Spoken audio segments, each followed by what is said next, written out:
దేవునికి మహిమ కలుగునుగాక. గట్టిగా చెప్పొచ్చుగా, రెండు చేతులు చెప్పొచ్చుగా,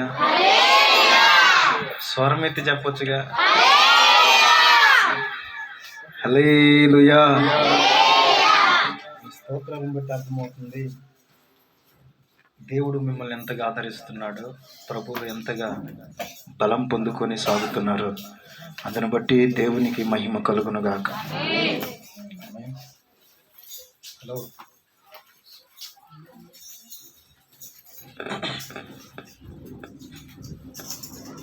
ఆరాధన చేసేటప్పుడు, ప్రార్థన చేసేటప్పుడు కళ్ళు తెరిచి చూశారనుకో, దేవుడు కళ్ళు కూడా చేస్తాడు. అర్థమైనా? భయభక్తులు కలిగి ఉండదు, గోల్ చేయొద్దు. సరేనా? ఆరాధన అయిపోయిన తర్వాత మేమంతా వెళ్తాం, మీరు ముగ్గురు కూర్చొని ఏమైనా పంచాయతీలు ఉంటే తేల్చుకోండి. దేవునికి మహిమ కలుగునుగాక.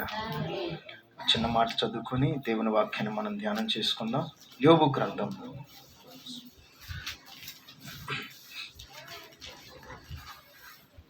రానట్టేనాక ఓకే. యోబు గ్రంథం 37వ అధ్యాయం 5వ వచనం ఒకసారి చదవండి. దేవుడు ఆశ్చర్యముగా ఉరుముధ్వని చేయును, మనము గ్రహింపలేని గొప్ప కార్యములు ఆయన చేయును. హల్లెలూయా. మీ జీవితంలో కూడా ఈ మాసమంతా కూడా గొప్ప కార్యములు ఆయనే చేసి మిమ్మల్ని క్షేమకరంగా నడిపించును గాక. ఒకసారి గొప్ప కార్యములు నీ ఎడల చేయబోతున్న దేవునికి గట్టిగా చప్పట్లు కొడుతూ స్తోత్రం చెల్లిద్దామా? స్తోత్రం, స్తోత్రం, స్తోత్రం, స్తోత్రం, స్తోత్రం, స్తోత్రం, స్తోత్రం, స్తోత్రం, స్తోత్రం, స్తోత్రం, స్తోత్రం. ఆయన చెబుతున్న మాట ఏంటంటే, గొప్ప, మన ఊహకు మించినటువంటి కార్యాలు, మన ఊహకు అందవు ఆయన కార్యాలు. అలాంటి గొప్ప కార్యములు ఆయన చేయబోతున్నాడు. హల్లెలూయా. ఆయన చేయబోతున్న గొప్ప కార్యాలు చేయబోతున్నాడు గనక ఆ కార్యాలు మనం పొందుకోవాలంటే ఎలా ఉండాలి? ఆ కార్యాలు తగ్గట్టుగా, ఆ కార్యాలు మన జీవితంలో నెరవేర్పు కలిగేటట్లుగా మన జీవితంను, మన బ్రతుకును అలాగూ మనము కట్టుకుందుము గాక. హల్లెలూయా. ఎందుకంటే చాలామంది వాక్యం చేత కట్టబడటానికి ఇష్టపడరు. ఆదివారం ఆరాధన చూసుకుని వెళ్ళేదానికి ఇష్టపడతారు, కానీ ఏదో వచ్చి ప్రార్థన చేయించుకొని మేలులు అనుభవించి మేలులు పొందుకోవటానికి ఇష్టపడతారు, కానీ వాక్యం చేత ఒక మనిషి కట్టబడటానికి ఇష్టపడడు. హల్లెలూయా. ఒకవేళ వాక్యం చేత కట్టబడటానికి ఇష్టపడి ఉండుంటే మీలో ఇప్పటికీ అనేకులు బాప్తిస్మాల కొరకు సిద్ధపడేవాళ్ళు. హల్లెలూయా. అనేకులు ఇప్పటికీ బాప్తిస్మం పొంది దేవునిలో కొనసాగేవాళ్ళు. ఇప్పటికీ బాప్తిసం పొందిన నీవు ఆయన కొరకు గొప్ప సాక్షిగాను, మేలును అనుభవిస్తున్నటువంటి బిడ్డగాను బ్రతకటానికి ఇష్టపడేవాడు. బట్ వాక్యానికి అప్పగించుకుంటే విశ్వాసులు కనుమరుగైపోతున్నారు. సో వాక్యానికి అప్పగించుకొని వాక్యము ద్వారా నువ్వు కట్టబడాలని ఆశ పడితే మాత్రం నిశ్చయముగా ఆయన కార్యాలు నీ జీవితంలో నువ్వు పొందుకుంటావు. హల్లెలూయా. ఆయన చేస్తాడు. ఎంతటి గొప్ప కార్యమైన ఆయన చేయటానికి సన్నద్ధుడు, సమర్థుడు. అటువంటి సమర్థుడైన యేసే మన జీవితంలో గొప్ప కార్యాలు చేయాలంటే మనము కూడా ఆ కార్యాలకు తగ్గట్టుగా మన జీవితము, మన సాక్ష్యము పరిమళించునుగాక. బైబిల్లో ఆయన చేసిన అద్భుతమైనటువంటి గొప్ప కార్యం ఏంటంటే, 3 దేశపు రాజులు, శత్రువులు ఇశ్రాయేలీలు రాజ్యాన్ని పరిపాలిస్తున్న యెహోషాపాతు మీదకి యుద్ధానికి బయలుదేరారు. ఈయన భయం చేత, కలవరం చేత దేవుని సన్నిధికి వెళ్ళి ప్రార్థన చేసుకుంటున్నాడు. ప్రభువా, మరి ఏంటయ్యా అంటే, నువ్వేం చేయొద్దు, వెళ్ళి అక్కడ నిలబడు. ఏంటంట?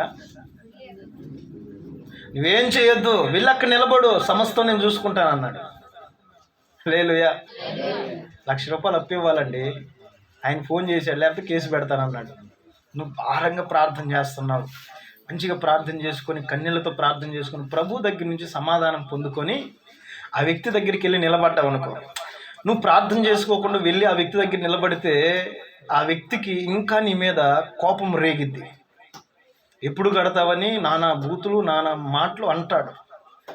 కానీ ప్రార్థన చేసుకొని వెళ్ళి నిలబడు, నీ పైన దయ కలిగిద్దంట. హల్లెలూయా. దయ కలిగిద్ది. నీ ముఖం చూడగా, నీ పరిస్థితి చూడగా, నువ్వు ప్రార్థన చేసుకొని దేవుడి దగ్గర నుంచి జవాబు పొందుకొని వెళ్ళి నిలబడగా, సరేలే వచ్చే నెల ఇస్తానంటే సరేలే అని, ఇంకొక సంవత్సరం మాగంటే సరేలే అని అంటారు. ఈలోపు దేవుడు నీ ఎడల కార్యం చేసి అప్పు తీర్చడానికి నీకు సహాయం చేస్తాడు. అలాంటి అనుభవం యెహోషువపాతుకు వస్తే, మామూలుగా అయితే ఈ ₹1,00,000 ఇవ్వ అంటే ఏదో చెబితే పోతాడు. ఇప్పుడు కత్తి పట్టుకొని వస్తున్నాడు, సైన్యాన్ని వెంట పెట్టుకొని వస్తున్నాడు. సమాధాన పట్టడానికి కాదు, సైన్యాన్ని దేశాన్ని నాశనం చేయడానికి, ఉన్న వనరులు ఉన్నటువంటి సామాగ్రిని కొల్లబెట్టుకొని పోవటానికి మూడు దేశపు రాజులు ఏకమై యెహోషువపాతు మీదకి వస్తుంటే, యెహోషువపాతు దేవుని సన్నిధిలో ప్రార్థన చేసి, దేవుడి అక్కడికి వెళ్ళి నువ్వు నిలుచో, నేను నీ పక్షాన రక్షణ కలుగు చేస్తాను, నీకు రక్షణ కలుగు చేస్తానంటే, ఇప్పుడు వెళ్ళిన వాళ్ళు కాస్త గుండెల్లో భయం ఉంటుందిగా, కంగారు ఉంటుందిగా, కలవరం ఉంటుందిగా. అక్కడికి వెళ్ళిన తర్వాత దేవుడు చెప్తున్నాడు, ఇదిగో నువ్వు పాటలు పాడి దేవుని స్తుతించు అన్నారు. మీరు చెప్పండి, కన్నీళ్ళు వస్తుంటే, సమస్య ఉంటే హృదయపూర్వకంగా ప్రభువుని స్తుతించగలమంటారా? ఆరాధన చేయగలమంటారా? చేయలేము. ఎందుకంటే దేవుని కంటే మన ఎదుటిన్నటువంటి పరిస్థితి మనకు భారంగా మారిపోయి మనల్ని కృంగ చేస్తూ ఉంటుంది. అలాంటి అనుభవంలో వాళ్ళకి చెప్పాడు, మిమ్మల్ని మీరు స్తుతిస్తూ ఉండండి అన్నాడు. ఆ మాట చదవండి, 2వ దినవృత్తాంతాల గ్రంథం 20వ అధ్యాయం 22వ వచనం ఒకసారి చదవండి.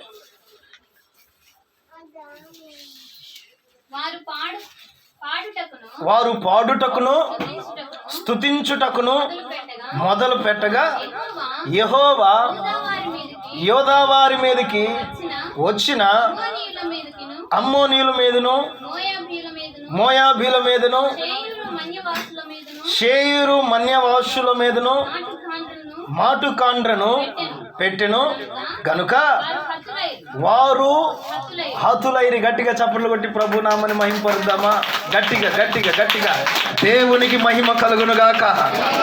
ఎంత గొప్ప కార్యం ఆయన చేశాడంటే, వాళ్ళు పాటలు పాడి స్తుతిస్తుండగా 3 దేశపు రాజులు శత్రువులు వస్తే వీళ్ళ చేతికి మట్టి అంటిందా? వీళ్ళ చేతి ఆయుధాలు పట్టుకున్నారా?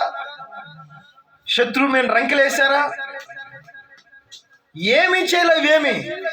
అయినా కూడా 3 దేశపు రాజులంట నేలమట్టమైపోయారంట. హల్లెలూయా. వాళ్ళకి అర్థం కాల, అమ్మో దేవుడు గొప్ప కార్యం చేశారని. అప్పుడు వారి మనోనేత్రాలు వెలిగించబడ్డాయి.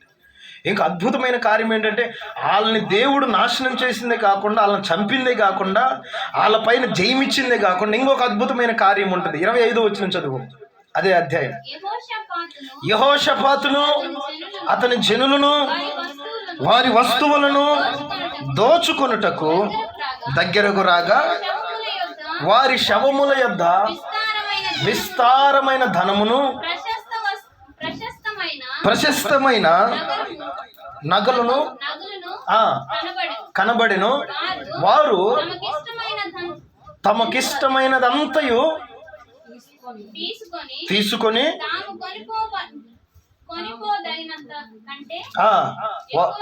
ఎక్కువగా ఒలుచుకొనిరి.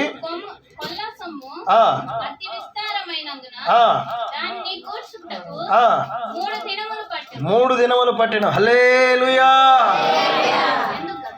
ఎంత గొప్ప కార్యం చేశాడంటే, శత్రువుని జయించటమే అసాధ్యమైతే, శత్రువుని ఓడించటమే అసాధ్యమైతే, శత్రువు బలాన్ని ఓడించటమే అసాధ్యమైతే, దేవుడు ఎంత గొప్ప కార్యం చేశాడంటే, శత్రువులను అణిచివేసి శత్రువుల దగ్గర ఉన్నటువంటి బంగారము, వెండి, వెలగల వస్త్రాలన్నిటినీ దోచుకొనుటకు, అంటే తన ప్రజలకు ఇచ్చటానికి దేవుడు గొప్ప కార్యం చేశాడంట. హల్లెలూయా. వాళ్ళు అవి ఒలుచుకోవడానికి 3 రోజులు పట్టినాయి అంట. ఓరే బాబు, అంటే ఆ పై వచనంలో 20 అధ్యాయంలో మీరు మొదటి నుంచి చదువుకుంటూ వస్తే వాళ్ళ భయం కనపడుద్ది అక్కడ. ఎవరి భయం? యెహోషువపాతు భయం, ఇశ్రాయేలీల భయం, సైన్యపు భయం కనబడుతుంది. ఈ భయం నుంచి విడిపించబడితే చాలయ్యా, ఈ రోగము నుంచి విడిపించబడితే చాలయ్యా, ఈ సమస్య నుంచి విడిపించబడితే చాలయ్యా అని నువ్వు ప్రభు సన్నిధిలో విజ్ఞాపన మాత్రమే చేశావు. కానీ దేవుడు వాటికి మించినటువంటి గొప్ప ఆశ్చర్య కార్యములు నీ ఊహకు మించినవి ఆయన చేయునుగాక. వారు ఊహకు అందల. ఏదో భయం పోతే చాలే, నా ప్రజల్లో ఎవరు నష్టపోకుండా ఉంటే చాలే, నా రాజ్యం తగలబెట్టకుండా ఉంటే, నాశనం అయ్యకుండా ఉంటే చాలే అని అనుకున్నాడు యెహోషాపాతు. కానీ దేవుడు వాళ్ళ ఊహకు మించినటువంటి గొప్ప కార్యములు చేసి శత్రువుల పైన జయమిచ్చి శత్రువుల సొమ్ముని, శత్రువుల దగ్గర ఉన్నటువంటి ఆస్తిని అనుభవించటానికి ఇశ్రాయేలు ప్రజలకి గొప్ప కార్యము చేశాడు, యోగ్యతనిచ్చాడు. హల్లెలూయా, హల్లెలూయా. నాకు తెలిసిన ఒక అన్నున్నాడండి. ఆయన అనుకున్నాడు చాలా రోజుల నుంచి గవర్నమెంట్ జాబ్ అంటే చాలా కష్టంతో కూడింది. ఒక జాబు రావటానికే 30 ఏండ్లు, 35 ఏండ్లు, 40 ఏండ్లు, ఇక పెళ్ళి కూడా వదిలిపెట్టుకొని జాబ్ కొరకు ఎదురు చూసే వ్యక్తులు ఉన్నారు. దేవుని సన్నిధికి వచ్చాడు, ప్రార్థన చేయించుకుంటున్నాడు, వెళ్తున్నాడు. అయితే ఆ పోస్టులు ఏవైతే ఆయన రాయాలి, ఆయన గవర్నమెంట్ జాబ్ తెచ్చుకోవాలని ఆశ కలిగి ఉన్నాడో ఆ పోస్టులు రిలీజ్ చేశారు గవర్నమెంట్. వెళ్ళాడు, రాశాడు. అద్భుతకరంగా దాంట్లో జయం వచ్చింది. హల్లెలూయా. మరలా ఇది కాదు, దీనికంటే పై స్థాయికి వెళ్ళాలని మరలా ఇంకొక ఉద్యోగాలు పోస్టులు వదిలితే దానికి రాశాడు. ప్రార్థన చేయించుకొని పరీక్ష రాశాడు, గొప్ప జయం కలిగి మరలా ఇంకొక ఉద్యోగానికి వెళ్ళాడు. అంటే ఆయన ఆశ ఇంతటితో ఆగట్లా, ఇంకా ఉన్నతమైన స్థాయికి నన్ను దేవుడు తీసుకెళ్తాడు అన్నటువంటి ఒక ధైర్యం తనలోకి వచ్చిన తర్వాత ఇక ఎక్కుతున్నాడు. మెట్టు బై మెట్టు, మెట్టు బై మెట్టు ఎక్కుతూనే ఉన్నాడు. ఆ మూడోది కూడా ఆశ్చర్యకరంగా అతను రాశాడు. ఆ పరీక్షలో, ఆ ఎగ్జామ్స్లో జయం వచ్చేసింది. ఇప్పుడు 3 జాబులు ఆయన ఎదుటున్నాయి. ఇంక నీ యువర్ చాయిస్, నీ అవకాశం, నీ ఉద్దేశం, నువ్వేది తీసుకుంటావు. ఆయన ఇప్పటికి కూడా సజీవ సాక్షిగా ఉన్నాడు దర్శిలో. ఏది తీసుకుంటావు అంటే మన ఊహకు మించినటువంటి కార్యములు మనం ఆరాధించే మన ప్రభువు చేయగలడు. ఇంకొక అద్భుతమైన విషయం చెప్పమంటారా? మనకి ఇప్పటికీ ఈ పరిచర్యలో నుంచి బయటకు వచ్చి టెంట్ కింద పెట్టుకొని, వర్షాల కింద పెట్టుకొని, టెంట్ లేచిపోతుంటే టెంటును పట్టుకొని, కుర్చీలు లేచిపోతుంటే కుర్చీలు పట్టుకొని, అర్థమైందా? వర్షంలో ఆరాధన చేశాము. మీరందరూ నాతో చెప్పిన మాట ఏంటంటే, అన్నయ్య మీరు చెట్టు కింద పెట్టినా మేము ఆరాధనకు వస్తామన్నా. మన ఊహ అంతే, మన ఆలోచన అంత మట్టుకే, చెట్టు దాకే. కానీ సంవత్సరం తిరిగే లోపు గట్టిగా చప్పట్లు కొడదామా? ఇదే టైంలో జూన్, జూలై ఈ టైంలో మనమంతా టెంట్ కింద, టెంట్ లేకుండా ఆ చెట్టు కింద, ఈ చెట్టు కింద, ఈ పుట్ట కింద ఆరాధన చేస్తూ వచ్చాం, అవునా కదా? కానీ మన ఊహలకు మించినటువంటి గొప్ప కార్యాలు, అద్భుతమైనటువంటి కార్యాలు ఆయన చేసి ఈ రోజున నిజంగా ఈ మార్గాన వెళుతున్నటువంటి వ్యక్తుల్ని మీరు అడగండి. ఒకవేళ ఆపి వాళ్ళు చెప్పర్లేండి, బట్ వాళ్ళు మాటలు వాళ్ళు అనుకుంటున్నారు సాధ్యమేనంటారు. అది మనకైతే, బట్ దేవుడికి అసాధ్యం. మనకి దేవుడికి మాత్రం సమస్తమును సాధ్యమే. సాధ్యపరచగలడు కాబట్టి సాధ్యపరిచి అనేకులు ఎదుట నిన్ను నన్ను గొప్ప సాక్షిగా మన ఊహకు మించినటువంటి గొప్ప కార్యము చేసి మందిరం ఇచ్చాడు. ఇంకా జనాలు కుళ్ళుకొని కుషించి చచ్చేటట్లుగా దేవుడు మిమ్మల్ని ఆశీర్వదించి పరిచర్యను ఇంకను గొప్ప చేస్తాడు. నిజంగా కొంతమంది ప్లాన్ ఏంటో తెలుసా? వీడి దగ్గర నుంచి అన్నీ ఓడబీకేసాము, హల్లెలూయా చెప్పండి, వీడి దగ్గర నుంచి మొత్తం లాక్కున్నాము, వీడు ఎటో గట్ట వెళ్ళిపోతాడులే, తర్వాత మనం చూసుకుందాం అని అనుకున్నాడు. కానీ దేవుని చిత్తం వేరు కదా, దేవుని ఉద్దేశం వేరు కదా. ఇకేం చేయలే, ఏమి వీడి దగ్గర లేదులే, ఏం కాదులే అనుకున్నాడు. బట్ మన యందు నిలిచినటువంటి దేవుడు సర్వశక్తి మంతుడో, నింద పొందిన కాడనే గొప్ప రెట్టింపు ఘనతనిచ్చే దేవుడు. యెహోషువపాతు జీవితంలో, తన సైన్యము జీవితంలో అదే చేశాడు. భయం పోతే, కలవరం పోతే చాలు నాయన అని అనుకుంటారు. హల్లెలూయా. నాతో ఒక తల్లి సాక్ష్యం చెప్పింది ఆ మధ్య. ఏంటంటే, అయ్యా ఉండటానికి కూడా మేము వెళ్ళిన ఆ దినాలలో బిల్డింగ్లు ఉన్నాయి. వాళ్ళు పూరి గుడిసెలో నివాసం చేసేవాళ్ళు. మేము చాలాసార్లు విజిటింగ్కి వెళ్ళాం. ఆ ఇంటి దగ్గర కోటాలు పెట్టాము, పూరి గుడిసెలోనే ఉండేవాళ్ళు. దేవుని సన్నిధికి వచ్చి నమ్మకంగా దేవుని భక్తిలో కట్టబడుతూ వాక్యానికి అప్పగించుకొని తమ సాక్షి జీవితాన్ని దినదినం పరిమళింప చేసుకుంటూ ఆమె సాక్షి జీవితం కొనసాగుతుంటే అనుకోకుండా 12 లక్షలు పెట్టి ఇల్లు కట్టుకుందాం. పూరి గుడిసెలో ఉండి ఆ పూరి గుడిసె కూడా అద్దెదే. అద్దె కూడా కట్టుకోలేని అనుభవంలో ఉన్న తల్లిగారు ఈరోజు 12 లక్షలు పెట్టి ఇల్లు కట్టుకుంటే ఆమెకు ఆశ సరిపోవట్లా. ఆమె ఏమంటుందంటే, అయ్యా ఇప్పుడు నేను ఈ స్థలం కొన్నప్పుడు 2 లక్షలు అయ్యా, ఇల్లు 10 లక్షలు అయిందయ్యా, ఇప్పుడు దాదాపు 35 లక్షల దాకా అడుగుతున్నారు అయ్యా, దీన్ని నమ్మి సెంటర్లో కొన్నాను. అర్థమైందా? అంటే నీ ఊహకు మించినటువంటి కార్యాలు ప్రభు చేయగలడు.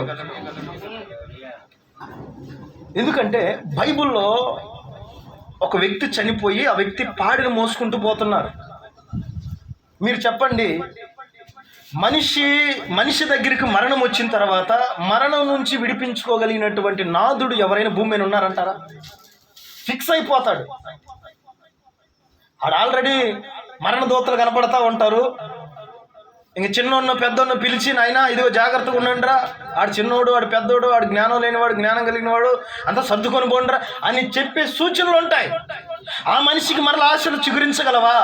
బ్రతకాలన్నటువంటి తపన ఉంటుంది, కానీ బ్రతకలేని పరిస్థితి.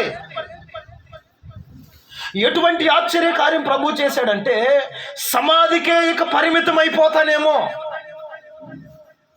చనిపోయిన తర్వాత నా బ్రతుకిక సమాధికే పరిమితమేమో అని అనుకున్నాడు. ఆ చనిపోయిన వ్యక్తి తల్లి కూడా అనుకుంది, ఇంకా నా కొడుకును బూడ్చిపెట్టిన తర్వాత ఇక నాకెవరి దిక్కు, ఏంటి అని కృంగిపోయింది, కృషించిపోయింది. అటువంటి అనుభవంలో కూడా దేవుడు గొప్ప అద్భుత ఆశ్చర్య కార్యము చేసి చనిపోయిన బిడ్డను బ్రతికించాడు. గట్టిగా చప్పట్లు కొట్టి ప్రభు నామని మహిమపరుద్దామా? దేవునికి మహిమ కలుగును గాక. ఒక్కడే కుమారుడు, ఇంకెవ్వరు లేరు ఆధారంగాని, తోడు లేరు. చనిపోయిన ఆ వ్యక్తి కూడా అనుకున్నాడు, ఇక నేను చనిపోయాను, నా బ్రతుకు ఇక సమాధికే పరిమితం, నా బ్రతుకు ఇక ఇంతే, నా తలరాత ఇంతే, నా చేతి రాత ఇంతే. హల్లెలూయా. అనుకునే వాళ్ళు లేరంటారా? నా తలరాత ఇంతేనన్నయ్య, ఇక పోనీ ఈ జన్మకి. నీ తలరాతను కూడా దేవుడు ఆశ్చర్యకరంగా మార్చగలడు. నా చేతి రాత ఇంతేనన్నయ్య, ఇక పోనీ. ఎంతమంది లేరు బైబుల్ అట్లా అనుకున్న వాళ్ళు? ఉన్నారంటారా లేదంటారా? నా జీవితం ఇంతటితో ముగిసిపోతుందిలే అని అనుకున్న కృంగిపోయిన వ్యక్తుల్ని ఆశ్చర్య గొప్ప మహిమ కలిగిన కార్యము దేవుడు చేసి, వారు ఊహకు మించిన కార్యాలు చేసి వారిని ఘనమైన స్థితిలో ఉంచలేదా? అన్నా అనుకుందా?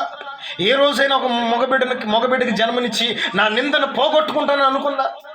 దేవా తీసేయ అనుకుంటున్నా, కానీ పోతుంది అన్నటువంటి ఉద్దేశం లేదు. ఇంకా నా జీవితం ఇంత సంవత్సరాలు తరబడితే అని అనుకుంటూ వచ్చింది. ఆమె తలరాతను మార్చలేదా? హల్లెలూయా. ఆమె చేతి రాతను మార్చలేదా దేవుడు? ఆయన గొప్ప కార్యము చేసి, నీ ఊహకు మించినటువంటి కార్యములు చేసి, నీ బ్రతుకును, నీ తలరాతను, నీ చేతి రాతను ఆశీర్వకరంగా మార్చగలడు. శాపాన్ని కొట్టివేయగలడు, దోషాన్ని తీసివేయగలడు, పాపాన్ని నిర్వీర్యము చేయగలడు. నీ జీవితాన్ని మహిమకరంగా ఆయన గొప్పగా కట్టగలడు, కార్యాలు చేయగలడు. మార్తమ్మ మరియమ్మ అదే అనుకుంది. అనుకోవటం కాదు, ఇక సమాధి చేశారు. ఈ తల్లిగారైనా ఆమె బిడ్డని మోసుకుంటూ వెళ్తున్నారు. మార్తమ్మ మరియమ్మ సహోదరుడు సమాధి చేయబడ్డాడు. యేసు ప్రభు వచ్చి చెప్పాడమ్మా, నీ తమ్ముడు బ్రతుకుతాడులే అంటే, అవును నాయన పరలోకంలో బ్రతికే ఉన్నాడయ్యా, నాకు తెలుసు అయ్యా ఆయన పునరుద్ధానం చెందుతాడని అని అంటూ ఉంది. కానీ దేవుడు ఎంత అద్భుతమైన కార్యం చేశాడంటే, మార్తమ్మకి మరియమ్మకి వారి ఊహకు మించిన కార్యం. హల్లెలూయా. సమాధి దగ్గర పోతుంటే వెళ్ళి చూసి, సమాధి దగ్గర 2 కొవ్వొత్తులు వెలిగించి, అగరబత్తులు వెలిగించి, లాజర్కి కావాల్సినటువంటి బిర్యానీ ముక్కో చెక్కో పెట్టి రావటానికి వెళ్తున్నాళ్లే ఏసై గారు, ఏసై అందుకు వెళ్ళాడేంలే అని జనాలంతా చూస్తున్నారు. వారి కన్నులకు కనువిప్పుకరంగా దేవుడు గొప్ప కార్యం చేసి స్వరంతో ఆయన స్వరమెత్తి, లాజరు బయటికి రా, హల్లెలూయా అని అనగానే ప్రేత వస్త్రముల చేత చుట్టబడినటువంటి లాజరు ఆయన గబగబ నడుచుకుంటూ వస్తున్నాడు. ఇట్లాగే చుట్టబడింది ఆ ప్రేత వస్త్రములు. హల్లెలూయా. వారి ఊహకు అంది ఉంటుంది అంటారా? మార్తమ్మే మరియమ్మే మా తమ్ముని పరలోకంలో చూస్తాంలేయ్యా, పునరుద్ధానం చెందుతాడు కదా అన్నటువంటి ఆలోచన కలిగి ఉంది. కానీ దేవుడు వారి ఊహకు మించినటువంటి గొప్ప కార్యములు చేశాడు. హల్లెలూయా. నీ జీవితంలో కూడా ఆయన చెయ్యాలని ఉద్దేశం కలిగి ఉన్నాడు. గొప్ప కార్యం, మామూలు కార్యం కాదు, అద్భుతమైన కార్యం, ఆశ్చర్యమైన కార్యం. అందుకే బైబిల్లో ఒక మాట రాయబడింది, ఆ మాట చదవండి.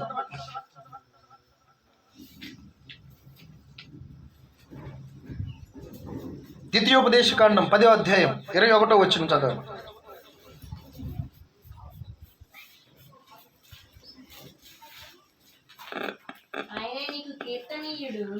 ఆయనే నీ కీర్తనీయుడు, నీవు కన్నులారా చూచుచుండగా ఏంటమ్మా?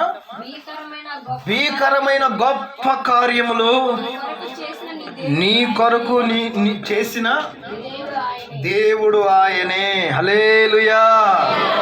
భీకరమైన గొప్ప కార్యములు నీ కొరకు చేసి ఉన్నాడు, నీ పితరుల ఎడల చేసి ఉన్నాడు. వాళ్ళ పితరుల ఎడల ఎటువంటి కార్యం చేశాడు? ఎంత అద్భుతమైన కార్యం చేశాడు, ఎంత ఆశ్చర్యకరమైన కార్యం చేశాడండి. హల్లెలూయా. నీ కన్నుల ఎదుట భీకరమైనటువంటి గొప్ప కార్యములు చేయువాడు ఆయన. ఆయనే నీ దేవుడు. నీ పితరుల ఎడల గొప్ప కార్యములు చేసిన వాడు నీ ఎడల కూడా గొప్ప కార్యములు చేయటానికి సంసిద్ధుడై ఉన్నాడు.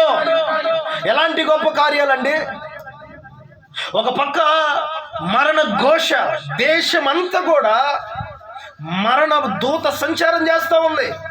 ప్రతి ఇల్లు, ప్రతి ఇంటి దగ్గరికి వెళ్ళి ప్రతి ఇంటి డోరును తడుతుంది. ఎవరు? మరణ దూత. ప్రతి ఇంటిని పలకరిస్తుంది. ఇంటిలో జ్యేష్ఠ పుత్రుని పలకరిస్తుంది. ఎవరు? మరణ దూత. హల్లెలూయా. ఏ ఇంటి తలుపు మరణ దూత తడితే ఆ ఇంట్లో వెర్రి కేకలు, రోదన ధ్వని వినపడుతుంది ప్రతి ఇల్లు.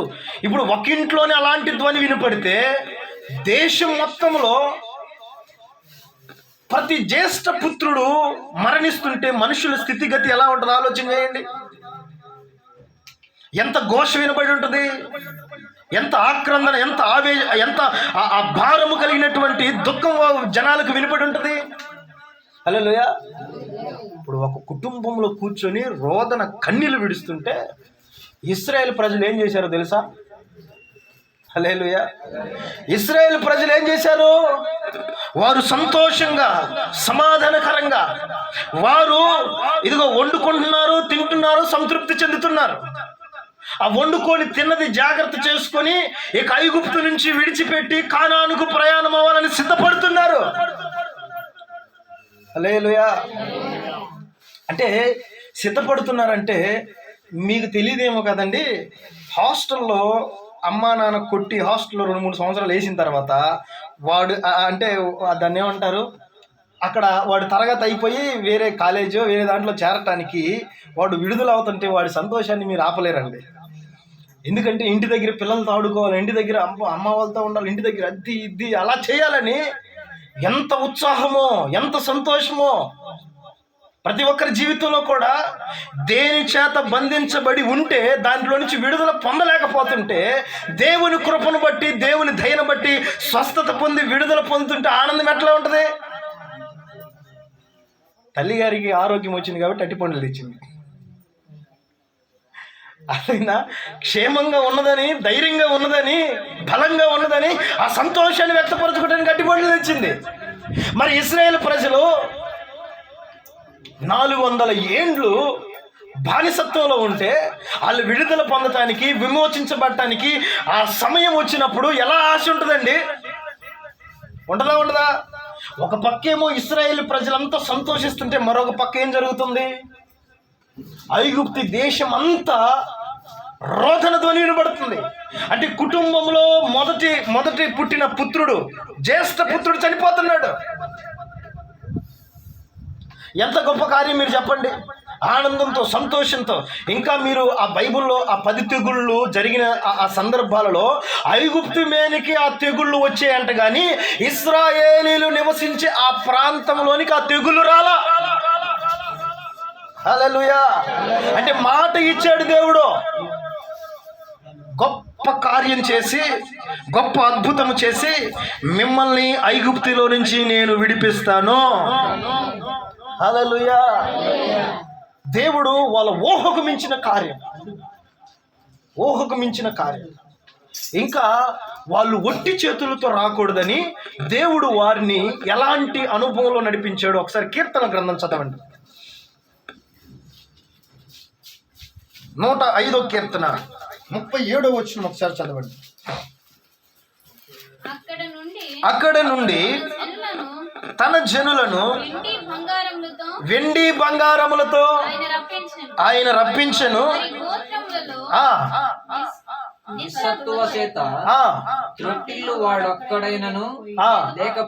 ఇప్పుడు కొట్టొచ్చు గట్టిగా చప్పట్లు. దేవునికి మహిమ కలుగును గాక. హల్లెలూయా. నిర్గమకాండం 3వ అధ్యాయం 2వ వచనంలో వాళ్ళ బలం ఊడిగిపోయింది, వాళ్ళ జ్ఞానము లేదు, సత్తువు లేదు, వాళ్ళకి క్షేమము లేదు, ఏదైనా తిని తృప్తి పొందుదామన్న అనుభవం లేదు.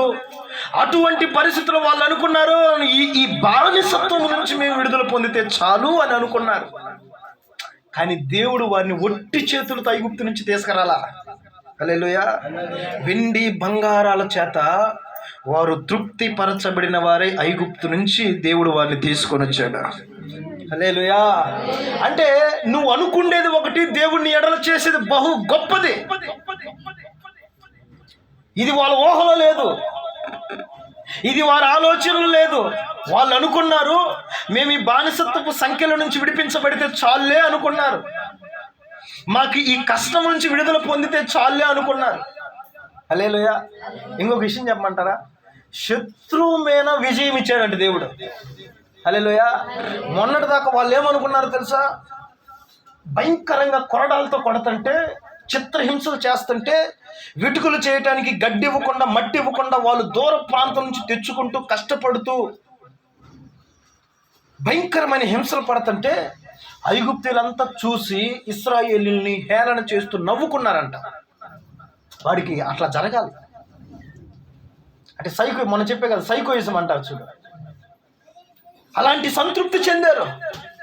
బట్ దేవుడు వారి ఎడల గొప్ప కార్యం చేయుచున్నానని చూపడానికి ఒక సూచన ఏంటంటే, ఇదిగో వాళ్ళ శత్రువులు ఎప్పుడైతే వాళ్ళని చూసి నవ్వారో, మరలా వాళ్ళ శత్రువు పైన వీరికి అటువంటి సంతోషాన్ని దేవుడిచ్చాడు. హల్లెలూయా. అటువంటి ఆనందాన్ని ఇచ్చాడు. వాళ్ళ చేతుల ద్వారానే వారే ఐగుప్తులో నుంచి పంపివేయటానికి దేవుడు గొప్ప మహత్ కార్యము వారి ఎడల ప్రభు చేశాడు. వారు సంతోషంగా మటన్ చేసుకున్నారు, చపాతీలు చేసుకున్నారు, బట్టలు సర్దుకున్నారు, బంగారం తెచ్చుకున్నారు.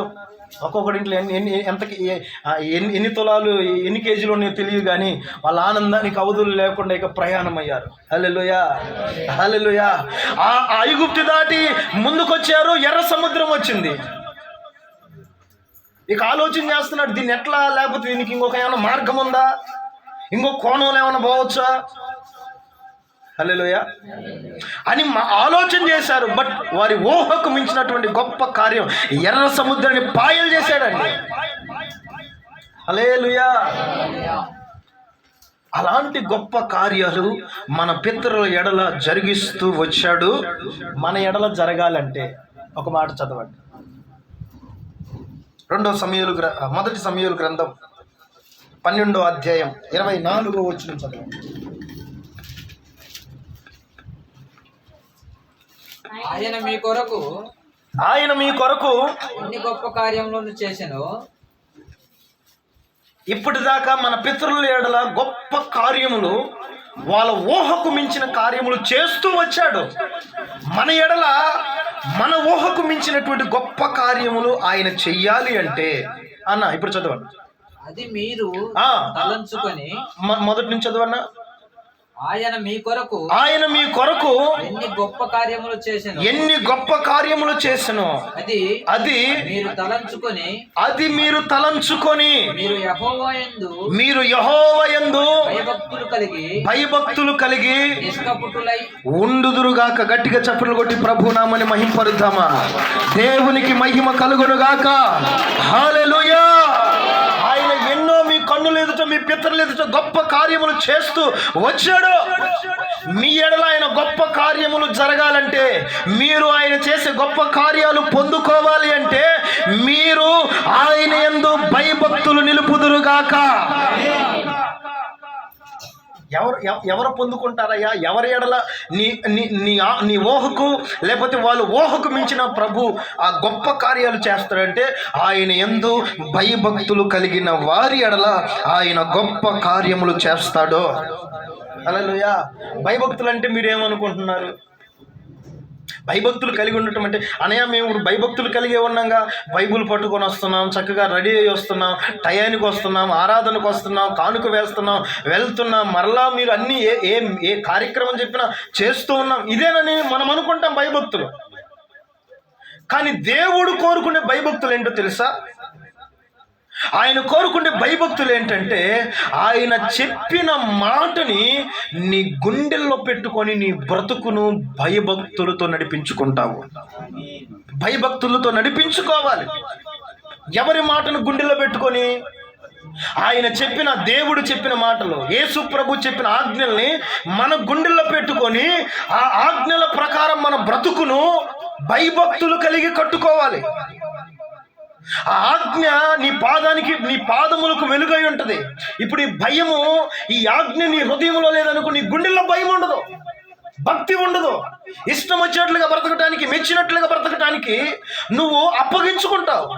ఇశ్రాయేలు కూడా అదే చేశారు. ఇర్మియా గ్రంథం ఒకసారి చదవండి ఆ మాట. 12వ అధ్యాయం 24వ వచనం చదవండి. 2వ అధ్యాయం 19వ వచనం. నీ దేవుడైన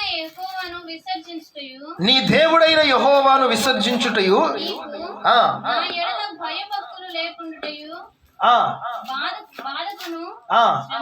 శ్రమకును కారణమగునని ఏంటంట? యెహోవా యందు భయభక్తులు చూపుటలో వాళ్ళు ఏమైపోయారు? వాళ్ళ గుండెల్లో దేవుని ఆజ్ఞలు ఉంటే, వారి గుండెల్లో దేవుని భయం ఉంటే, దేవుని యందు భయభక్తులు కలిగి బ్రతకాలన్నటువంటి ఒక ఆశ, ఒక భయము వారి హృదయంలో ఉంటుంది. దేవుని ఆజ్ఞ హృదయంలో లేదనుకో, భయభక్తులు కలిగి నడిపించబడటం అది అసాధ్యం. దేవుని వాక్యము, దేవుని ఆజ్ఞ నీ హృదయంలో ఉంటే నిన్ను నిత్యము కూడా ఆయన వాక్యం ఏం చేస్తుందంట? 39వ కీర్తన 3వ వచనం చదవండి.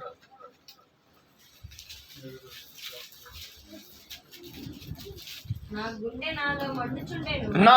నాలో మండుచుండెను, నేను ధ్యానించుచుండగా. హల్లెలూయా. ఏంటంటే, ఎందుకు ఆయన గుండె మండుచుంది? ఎందుకు ఆయన గుండెల్లో భయం ఉంది? ఎందుకు ఆయన గుండెల్లో ఆ ఆవేదన ఉంది? ఎందుకు ఆయన గుండెల్లో అలాంటి భయభక్తులు ఉందంటే, ఆయన వాక్యమును ధ్యానిస్తున్నప్పుడు ఆ వాక్యము దావీదు హృదయాన్ని మండిస్తుందంట. ఇన్ని రోజులు దేవుని వాక్యాన్ని వింటున్న మనలో ఏ రోజైనా దేవుని వాక్యం మనల్ని మండించిన దాఖలాలు ఉన్నాయా? హల్లెలూయా. ఏ రోజైనా దేవుని వాక్యం మనల్ని మండించి దేవుని యందు భయభక్తులు కలిగి ఆయన కొరకు సాక్షిగా బ్రతకటానికి ఏ రోజైనా ఆ వాక్యం మనల్ని పురుకొలిపిన అనుభవాలు ఉన్నాయా? వాక్యం వింటున్నాము, విడిచిపెడుతున్నాము, వెళ్తున్నాము. అంటే వాక్యాన్ని నీ హృదయంలో ఉంచుకొని వాక్యానుసారంగా భయభక్తులు కలిగి బ్రతికే అనుభవం నీ జీవితంలో ఎంత మట్టుకుంది? హల్లెలూయా. ఒక ఆయన అంటున్నాడు, దేవుని వాక్యం అంట మన హృదయంలోనికి కానీ మన చెవుల్లోకి కానీ ర్యాకెట్ లాగా వస్తుందంట. అది ఎంత స్పీడ్తో వస్తుందో మళ్ళీ అంతే స్పీడ్తో వాక్యం వెళ్ళిపోద్దంట. అదే కదా యేసుప్రభు ఒక సామెత చెప్పాడు, సేద్యగాడు విత్తనాలు చేత పట్టుకొని కొన్నిటిని ఎక్కడెక్కడ చల్లాడు? రాతి నేలను చల్లాడు, రోడ్డు పక్కన పడ్డాయి, ముళ్ళ పొదల్లో పడ్డాయి. అర్థమైందా? మరి ఫలించింది ఎవరు? మంచి నేలను పండిన వాళ్ళే కదా. అంటే నువ్వు యెహోవా యందు భయభక్తులు కలిగి ఉంటే నీ ఊహకు మించిన కార్యాలు నువ్వు పొందుకోవాలంటే ఆయన వాక్యాన్ని నీ గుండెల్లో దాచుకుందువుగాక.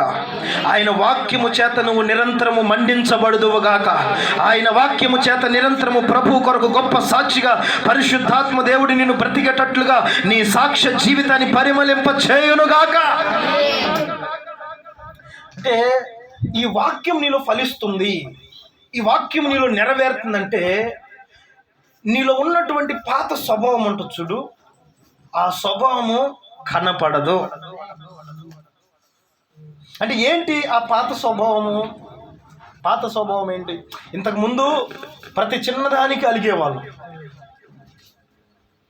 ఇప్పుడు దేవుని వాక్యం తెలిసింది, దేవుడు అంటే ఏంటో తెలిసింది, పరిశుద్ధత అంటే ఏంటో తెలిసింది, పరలోకం వెళ్ళాలంటే ఎలా ఉండాలో తెలిసింది. ఇప్పుడు ఈ వాక్యం నేనేం చేస్తుంది? అటువంటి అనుభవాలు నీకు వచ్చినా కానీ ఆ వాక్యం నిన్ను బలపరిచి హెచ్చరించి దాని నుంచి నిన్ను దాటేస్తుంది. అప్పుడు నువ్వు అదే అనుభవంలో ఉండగలవా? ముఖం తిప్పుకునే అనుభవం ఉండగలవా? ద్వేషం పెట్టుకునే అనుభవం ఉండగలవా?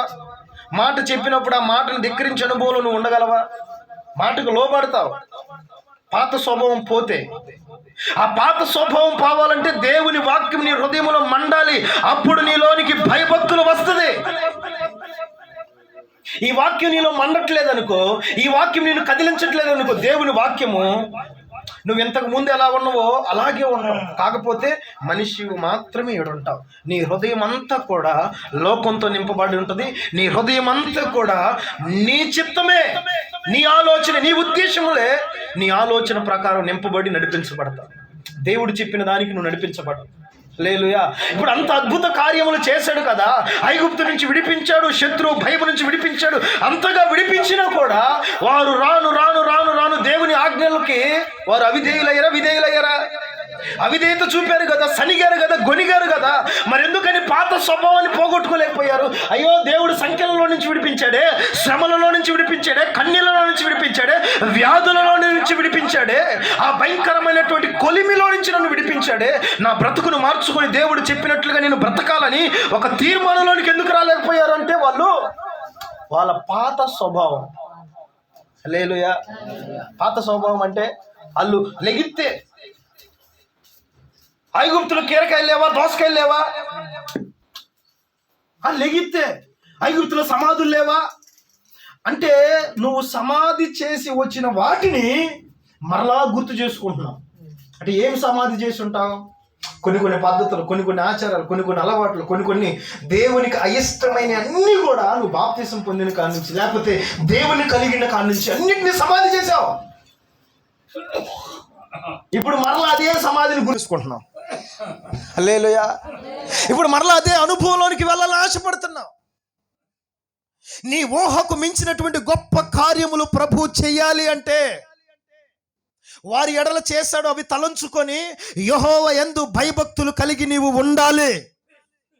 నువ్వు భయభక్తులు కలిగి ఉండాలంటే విత్తబడుతున్న మాటలు, చెబుతున్న వాక్యము నీ హృదయములోనికి నువ్వు చేర్చుకుందువు గాక.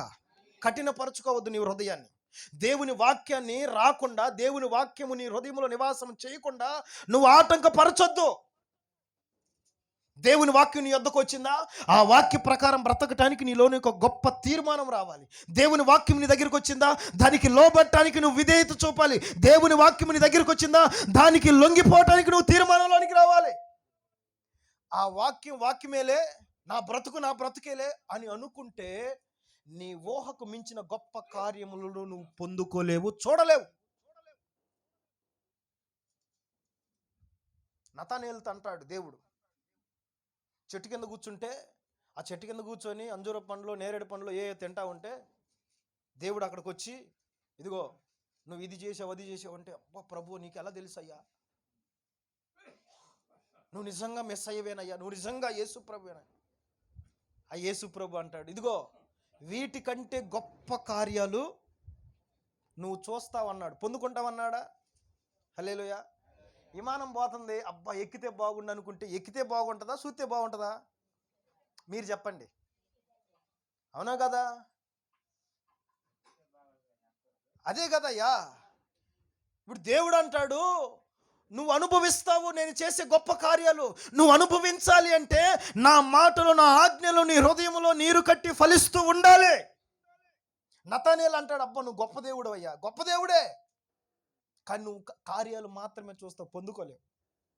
పొందుకోవటం వేరు, చూడటం వేరండోయ్. చెప్పే కదా, నువ్వు పొందుకుంటే తృప్తిపరచబడతావు, చూస్తే నేత్రాశిత అంతటితో సరిపోద్ది. అబ్బా విమానం 2 రెక్కలు ఉన్నాయి, అంత ఎత్తెంత ఎందుకు ఎగురుతుంది, అంత పెద్దగా ఎందుకు ఉంది, అంతమంది అట్టుంటారు అంతే. కానీ ఎక్కి దాని తృప్తి అనుభవిస్తుంటే ఆ సీట్లో కూర్చొని గాల్లో తేలుతూ కింద చూస్తే జనాలు చీమల్లాగో మిడతల్లాగో కనపడితే ఆ ఫీల్ ఎలా ఉంటుంది? నువ్వు దేవుని వాక్యాన్ని నీ హృదయంలో చేర్చుకొని ఆ వాక్యము ద్వారా నువ్వు మండించగలిగితే దేవుని యందు భయభక్తులు కలిగి గొప్ప సాక్షిగా దేవుని కొరకు బ్రతుకుతావు. అలాంటి అనుభవంలోనికి పరిశుద్ధాత్మ దేవుడు మనల్ని నడిపించి ఆయన మన ఊహకు మించి చేసే గొప్ప కార్యాలకి మనము సాక్షులముగాను, పొందుకున్న బిడలుగాను అనేకులు ఎదుట సాక్ష్యము చెప్పే వ్యక్తులముగా నిలబడుదుముగాక. అలాంటి మన ఊహకు మించిన కార్యములు ప్రభు ఈ మాసమంతా చేయుచు ఆయన వాక్యాన్ని మన హృదయంలో మండిస్తూ ఆయన యందు భయభక్తులు కలిగి నడిపించబడటానికి దేవుడే మనకి సహాయము చేయునుగాక. ఆమేన్. అందరూ అలాగే తలలు వంచండి, మోకరించండి. ఒక చిన్న తీర్మానంతో ప్రార్థన చేసుకుందాం.